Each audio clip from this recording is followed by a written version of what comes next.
corporations spend billions every year and don't think twice about it.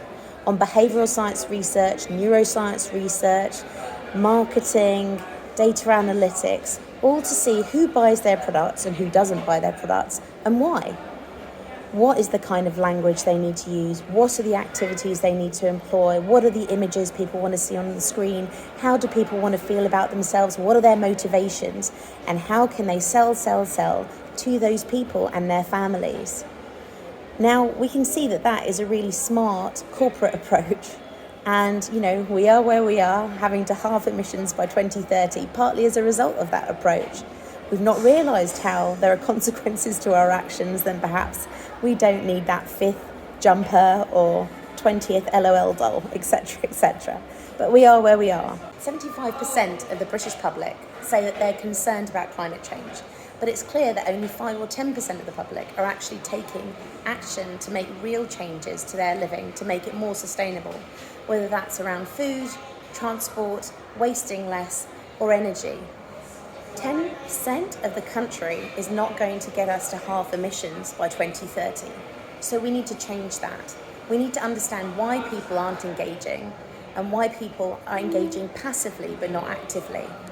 We want to do that with Imperial College London and our partners so that all of the third sector and the public sector know what language to use, what activities to use, and how to actively and impactfully engage with all different groups and demographics of the British public and take on board the issues that come with intersectionality over things like race, socioeconomics, and age.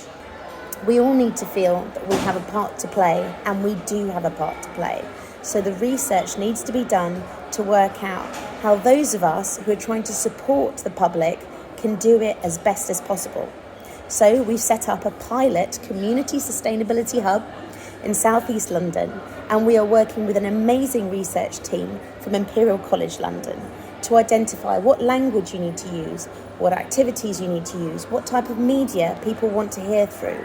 And finally, what is that gateway area of sustainability that will get people excited and want to get involved in the conversation? Is it something they're already doing? Is it something they're passionate about but don't feel they can deal with on their own? And how do we use that information to make sure that we are looking at supporting all groups and demographics? Well, we look at sustainability in a 360 and holistic way. So we look at all 7 areas of sustainability, from biodiversity to air quality and greener transport, to energy, to green finance, etc., etc. Then we look at all demographics, say that's about 8 or 10 demographics, but then we look at intersectionality, and we split that into age, into socioeconomics, into ethnicity. And finally, we do it in a longitudinal basis. So this hub is going to be used to create a blueprint for the country. And by having this hub set up for 3 years, we're going to be able to collect real-world data follow-ups from our workshops, from our talks, from our events, from our trainings, so we can find out not only what people optimistically think they're going to do at the end of a session, but what they actually did 6 months, 12 months, 18 months later, and find out what were their facilitators, what were their blockers, so that we can help emphasize those facilitators and so we can help address those blockers, possibly on our own, but more likely with other community stakeholders like the council, like the libraries, like schools, etc. Research so far has been extremely piecemeal, whether that's from academia, the public sector, or from charities. And understandably so, because quite frankly, funding is very, very thin on the ground and it's competitive. Organisations barely collaborate together, let alone have enough money to do the holistic and longitudinal research that's really needed. So what we think we need to do is stop looking at just one area of sustainability or just one group or demographic and forgetting altogether about intersectionality. Instead, what we want to do is look at it holistically and in a kind of corporate way to solve a big problem. We need to understand how we can get all different groups and demographics not only engaged in the conversation, but actively participating in sustainable living and sustainable choices. It's a conversation for everyone, not just some stereotype, and yet the comms that have been coming out of charities, of academia, of public sector have been very much one message fits all.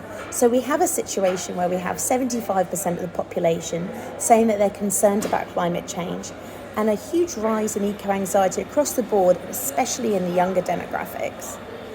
And yet we haven't invested in the research to work out how we can make our communications and our outreach activities more inclusive and accessible so that we can really reach the broad and diverse range of groups that we have in the UK so that they can all be involved in this. As well as creating a blueprint for community sustainability support hubs across the country, our research project will be producing a diversity and inclusion in sustainable living behavioural science report, which will be shared with the third sector and public sector, but also, of course, with our partners. It will be published by Imperial College London and peer-reviewed. We already have amazing academics on board, such as Dr. Richard Carmichael from Imperial University, the advisor to the Committee for Climate Change, the head of behavioural science for Ipsos, and the climate action and neuroscience lead at UCL. Partners and sponsors will also get access to data earlier than anyone else. At 6 monthly intervals, they will get a funders update and early insights, so you'll be able to learn and apply much as what we're researching and learning as we go along, rather than waiting to the end of the 2.5 years of stage 2. I really hope that you'll join us in making a big difference to how sustainable living can be engaged with by the whole community. Let's make diversity and inclusion the heart of sustainability in the UK.